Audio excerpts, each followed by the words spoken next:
Welcome to Fireteam Chat at Gamescom 2017. Thank you so much for joining us. Joining me today is Fran Mirabella. Hey, Guardians. Deej and Justin from Bungie. How's it going? And today we are going to talk all about Destiny 2, starting with that trailer featuring the speaker. He's been held captive by the Cabal. What's happening there, Deej? He's held captive by the Cabal. Nailed it. This is Dominus Gaul and the Red Legion. They've come to Earth to capture everything that we hold dear, the Traveler, our home, our leader, and to take away from us our powers. And there he is, reduced to captivity. We've raised the stakes, obviously. So many of the things that you know from the game, so many of the things, you know, the city is a peaceful place, the speaker is a venerable leader. I mean, nothing's safe in Destiny 2. So there's a lot of fun that we can have with all the different characters in the game. You know, Zavala is no longer that stoic, implacable leader. He's having a tough time. He's having a really bad week there. Definitely. And, you know, I think, you know, it's always been said that you really get acquainted with somebody when you see the way they conduct themselves in a crisis. It's like, sure, they're great, you know, on a regular basis, but how do they handle adversity? And you really get acquainted with the Vanguard through that prism. I mean, we get to see how Cade and Ikora and Zavala and the Speaker all respond to this moment of crisis, this moment of complete and total cataclysm, and everybody retreats from the city. They all evacuate, and we get to see how they fight when they're no longer imbued with the light. It's pretty interesting. One thing we actually see in the game, and Justin, maybe you could speak absolutely. to this. Welcome to the show, by the way. You haven't been on before. Yeah. It's great to have you. Yeah, so in the campaign mission that we've actually got to experience before, the characters are actually there with us in the heat of battle. How challenging was that, getting them in the game while having your Guardian fighting alongside? Yeah, I mean, that was definitely something we put a lot of work into for Destiny 2. We wanted to make sure that the relationship that you already had with some of the existing characters like the Vanguard, as well as some of the brand new characters that we want to introduce, that you get an opportunity, like Deej said, to see them in moments of adversity, to not just have them be like, hey, here's a thing I would like you to go do, and then I'll talk to you a little bit after when it's done. Yeah. And this is the ability for you to really get to see how do they respond in moments of tension. How does how you've always seen Zavala as a brave character. How brave is he gonna be if he doesn't have his light, if he doesn't have the ability to resurrect? And going into battle could mean his death. Like that's something that I think we get to emotionally grapple with in a way that we haven't been able to before. Can we expect to see them in the campaign as much as we did in Homecoming? You know, you had Zavala in there with the bubble, and Ikora jumps on the ship. Now that's the beginning at the tower where they're all together. But pace-wise, would you say you see them quite a bit, or does it kind of start to disperse? Don't do it. Don't play his game. Don't take the bait. I'm not asking for a story. I'm not going to spoil what's in the rest of the campaign. They're a component of the campaign. The cool thing about Destiny 2, I'll say this, is that when you are on your journey, when you are hopping from world to world, in Destiny, I think there was a sense of, by design, I think there was this sense of loneliness. There was this sense that humans, people from Earth, have not been in these places for centuries, and that you and your ghost were kind of breaking ground in places like Ishtar or places like you know, Freehold for the first time. And in Destiny 2, when you get to these places, there are other characters with you in the world. It's a far more character-driven story. It's a far more character-driven campaign. So that's one of the things that, you know, we're looking forward to. You know, this was sort of like these introductory moments in the Homecoming mission. And, you know, we get to frequently with Destiny answer questions that players have had now that they've been acquainted with the world. Yeah. Like, who's Lord Saladin? We got to answer that in Rise of Iron. Or the first time you walked down into the Hall of Guardians wearing your starter pack of space jammies in Destiny, and you look at Ikora. Tower Casuals, exactly. And you look at Ikora, and she's got these amazing regal, you know, robes on. And my first thought was, I wonder what she's like in combat. You know? And then when you see her and you will take no mercy, you'll find no mercy in me. And I'm like, damn. That's why I asked. That's why I follow you. They're vanguards for a reason. Yeah, indeed, indeed. You get to really see, you know, what that is like. You know, like what is it like when a warrior is at the peak of their potential, and then immediately, what's it like when a warrior is reduced to a mere mortal? So it's a character study for us more than, you know, Zavala goes out and kills everything for you while you stand back and watch. That wouldn't be a very fun action game. Fran, I have to ask you a question, actually. So I made you watch all the footage for the EDZ. That's what we're talking about today a little bit. What were you most intrigued by? Yeah, I mean, I'd like to play it, so that'd be nice. But It was fun. 2 weeks.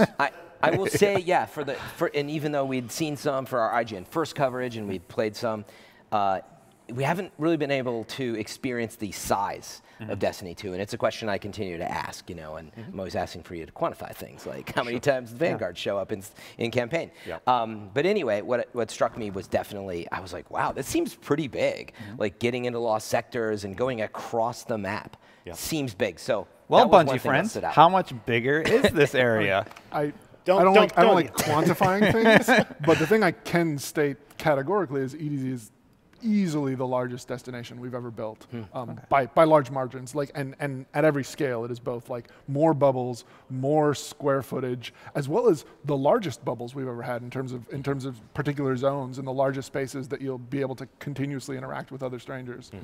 And bubbles are, I assume, Oh, yeah, where sorry. there's It's active technical jargon. combatants A little bit and of things developer like that, right? speak. Sorry, developer speak. Those are the zones. So when, Yeah. when you walk into an area and we put up text where the next zone is. Gotcha. So right now we're actually looking at a lost sector, and I'm totally holding the dubious volley, right? That's what it's called.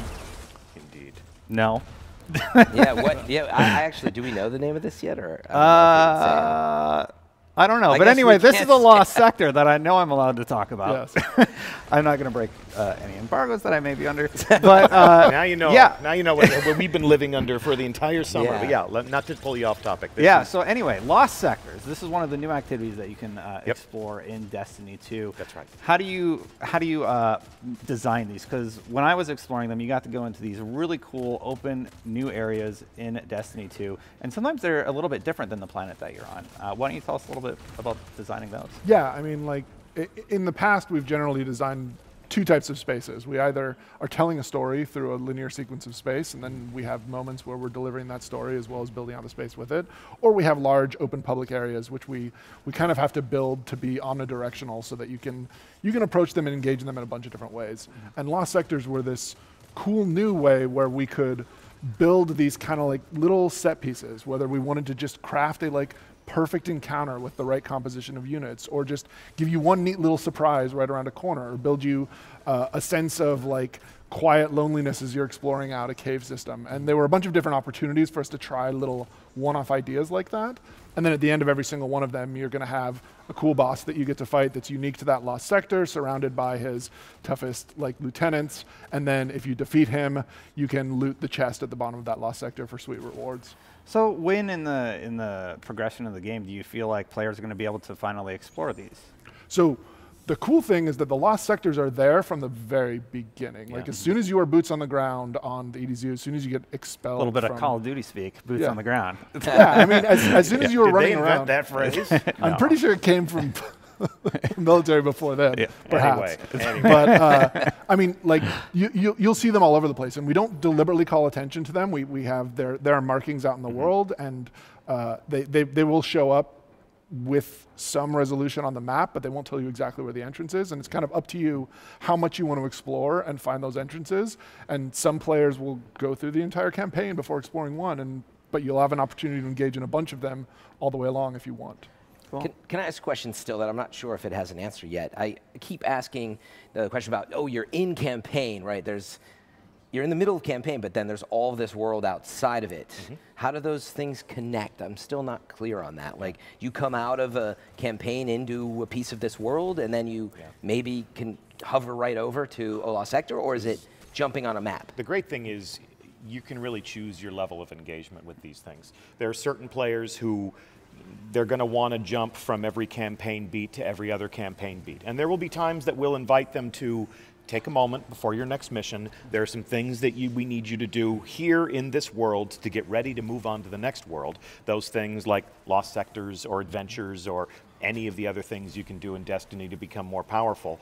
And before we can send you on to the next story beat, before you're ready to tackle the next mission, you'll need to do a couple of these things. Or you can do every single thing that pops up on your map before you move on. I think the game does a much better job of giving you control over the way you want to play and still reward you for that. But it also does a good job of really leading you to the next moment of fun that's perfect for you at this moment in time.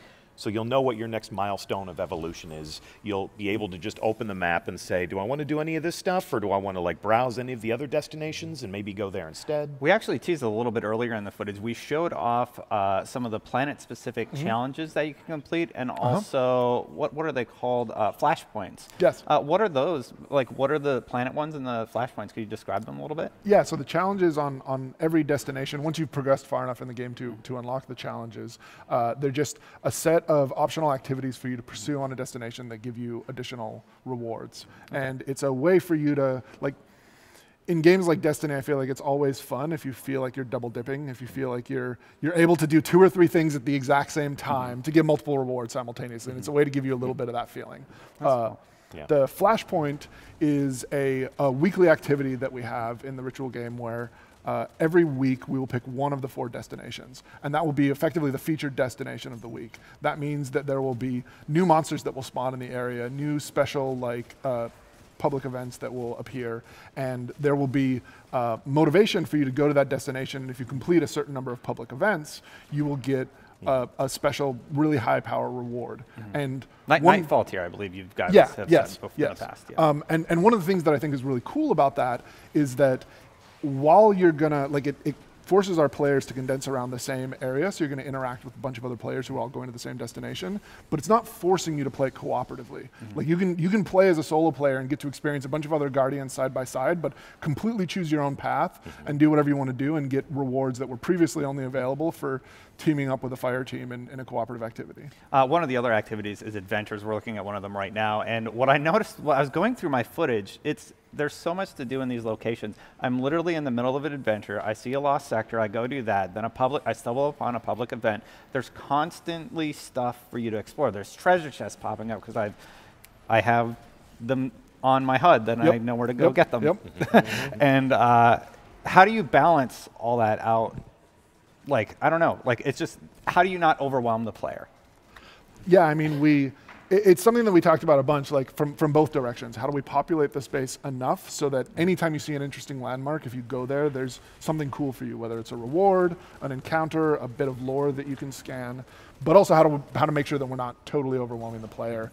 And part of what we did there is we kind of hid a lot of the stuff a little bit out of the way. So you can do certain things to turn on the ability to see on your HUD where all the treasure chests are and stuff like that, but you kind of have to opt into that in the same way that you can on your map find every lost sector, but you also kind of have to opt into that. And if you have a specific goal that you're pursuing, you can put blinders on as well and just head straight to that. I mean, you're in control of how whelmed you are.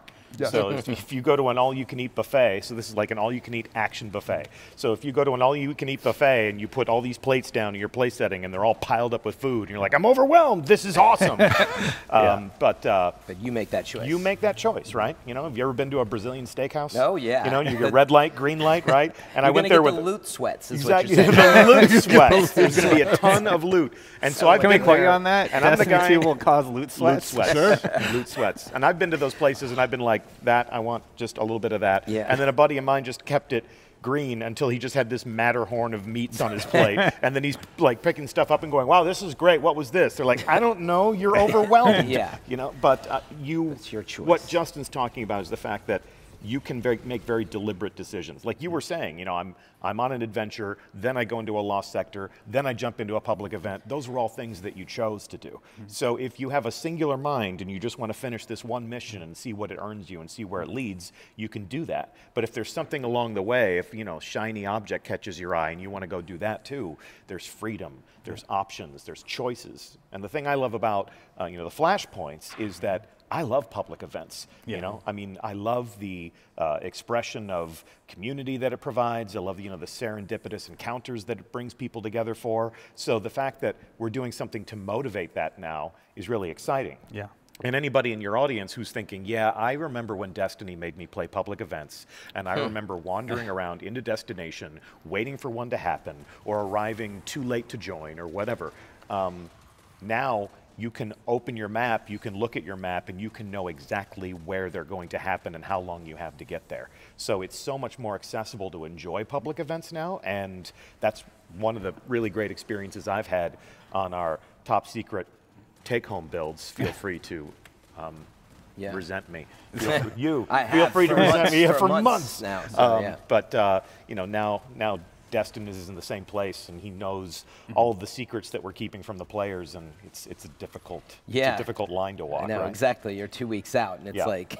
So you sit right next to a guy who knows a lot about this player experience. I don't want to ruin it for them, honestly. What are you doing? Like, what are you asking him questions, or you're like, bro, tell me this or tell me that, or Ned, do you want me to ruin it for you? Yeah, you know, it's funny, and we've heard this from fans too when we've known stuff, is that actually there is, as a fan, you're like, no, I don't want to know a lot of that stuff. And if anything, I was waiting to see, you know, we were able to finally show some of this footage today. That was the first I've seen it today too. So, you know, taking it in stride. As you just put it, we're 2 weeks out. Like at this point, I can wait. If it was 6 months ago, I'd be asking a lot more questions. I was curious, actually, you know, so your position, your gameplay lead, basically, what's your, how do you equate it to Destiny 1? I keep asking these types of questions, but I think for the uninitiated, you know, or even the initiated, you look, and sometimes at a glance, you're like, well, it looks like Destiny. How do you describe the gameplay experience, especially now you have all this new connective tissue, as I have talked about it with Destiny. How do you describe that as different than Destiny 1? What if because it looks similar. How do you describe it as different? Yeah, I mean, like, we exist within a franchise, and that franchise is, I think, carved a special place in people's hearts. So there are definitely things that we said from the outset we don't want to change. Like there are people who have hunter tattoos, and so like we want to have the same three classes. We want to have hunter, titan, warlock.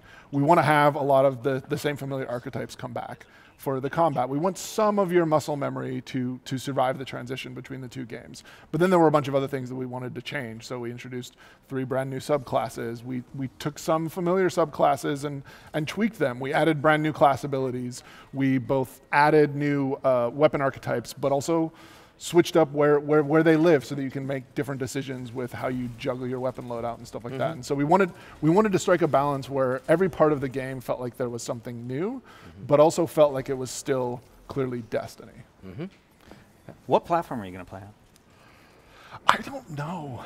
If I have to pick one, I don't actually know. I know that I'm going to be playing on PlayStation 4. I know that I'm going to be playing on PC. I still like my main right now is on PS4, but my sister and brother-in-law play on Xbox One, so I get on regularly with them, but then I just feel sad because I don't have quite as many exotics and stuff over there. I ask because I'm struggling with it at work right now, because PS4 is where most of my main characters are. Indeed, you told us earlier today that you can actually create a new character if you want because it's account-based.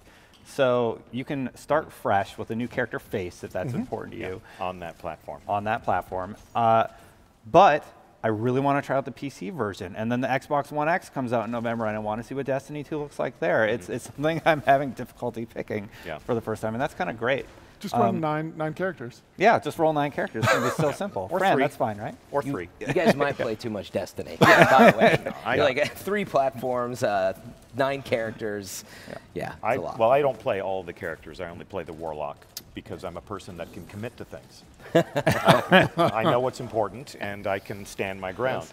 I have always made the commitment, and I think it's important, you know, in my role that I have an opportunity to play wherever the community is. So I will be on the PlayStation 4. I will be on the PC. I will be on Xbox you know, with the same clan that I formed to play Bungie games 12 years ago. So I have a reason to play on every single platform. I'm going to want to know this new PC community. And I know there may be some people that migrate over there, but all week here at Gamescom, which is, you know, home to a very strong PC community, I've met a lot of people who have said, this is going to be my first Destiny game. What do I need to know? And I've told them, and I feel very comfortable telling them, I don't need to tell you anything before you play this game. You're welcome to join our community. You're welcome to embark on this new adventure. The dialogue in the game will introduce you to the aliens in a way that's relevant to you as a new player, while the same dialogue in the game will tell me, oh, remember when we kicked these guys' asses? And I'm like, I sure do.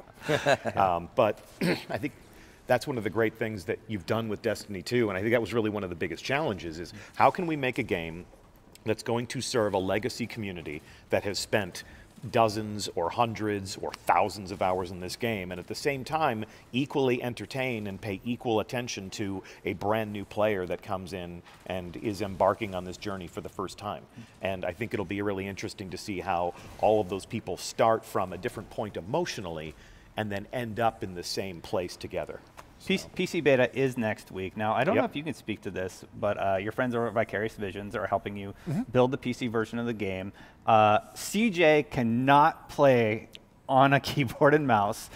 Is anything going to be different if he plugs in a controller and plays? I mean, our goal certainly for the PC, and actually before that, I'll just say the guys at Vicarious Visions and ladies are absolutely fantastic. Like, I have been so like they're an absolutely incredible studio. I've been so incredibly impressed working with those folks.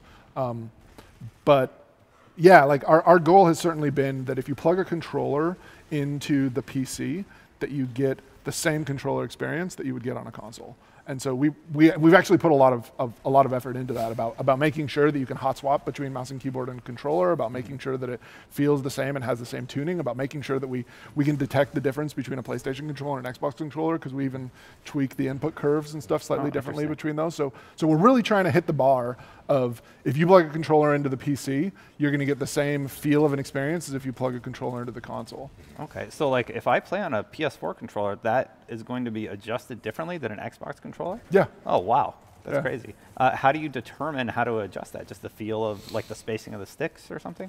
Yeah, well, I mean, the raw hardware is different between the different sticks. The response time and like the dead zones and the size of the sticks, that whether underneath, if you rip off the top, the part underneath is a square or a circle, like all factors into our logic that we have on the consoles. And we tried to bring as much of that over as was technically possible on the PC. Do you think people playing on controller are going to have a chance against keyboard and mouse players? Honestly, like it's been really interesting in the studio. Like, yeah, it's going to be a good conversation. we know that much. Here it comes. Yeah. Like I believe the best players on PC are very likely to be on mouse and keyboard. But so far in the studio, like a lot of people have found more comfort playing on a controller than keyboard and mouse, depending on your feel. If you grew up with more of a mouse and keyboard background, then you jump straight to that and feel absolutely fantastic. But yeah, I think both are going to be completely viable on PC. Yeah, we have 3 years of playing with a controller, right? It's going to be a new world playing on keyboard and mouse for sure. Yeah. There's plenty of players in our community who hop back and forth, even throughout the course of the same evening. Yeah. So, there are people who, have very, devout opinions about how they want to play games. And my hope is that people will feel like Destiny 2, no matter how you want to play it, no matter which platform, no matter which peripherals, we're going to put you in a place where you're right at home. And for the PC community, adjust that mouse sensitivity, remap those keys. We are giving you a lot of control because we know that the PC community demands a higher level of customization, a higher level, adjust that field of view. You can do all the things that you would expect to do in a good PC game. I was interviewing some people from PUBG the other day, and the community constantly asks about this, about aim assist. Can you say anything about how that's going to work in Destiny 2? Can you turn it off, for example? So we do a variety of things under the hood with exactly how the controls work. I'd rather not get into it. That's fine. But the goal is certainly to make sure that the game feels completely responsive, whether you're using a mouse and keyboard or whether you're using a controller, and that it feels totally fair, whether you're shooting or you're being shot. All right. Yeah, I mean, we're going to find out Sunday, right? How it feels. That's our goal. That's our goal. It's that has always been the goal for Destiny, for it to be fair, for you to feel like you can go into the Crucible and have a match against a worthy opponent. So then why am I always at the bottom of the list? It's because you're bad friend. You're not alone. Yeah, exactly. I'm right there next to you, buddy. I'm right You're there. right there next The downside of completely fair is that you find out where you actually fairly rank, and I'll be like, oh, I'm there. Oh, that sucks. Yeah, it doesn't mean everybody is the same skill. Yeah, I know, for right? sure. All right, guys. Well, we talked about this before the show started, but it's time to wrap up, and I want to know, do you want to do the fun outro we talked about? Are we ready? Sure. The Gamescom edition of your outro? Yeah. All right, here we go. I slow it down for Fran. All right. Well, thank you guys so much for joining us, and until next time, Guardians of EDZ. Zen. Auf Wiedersehen.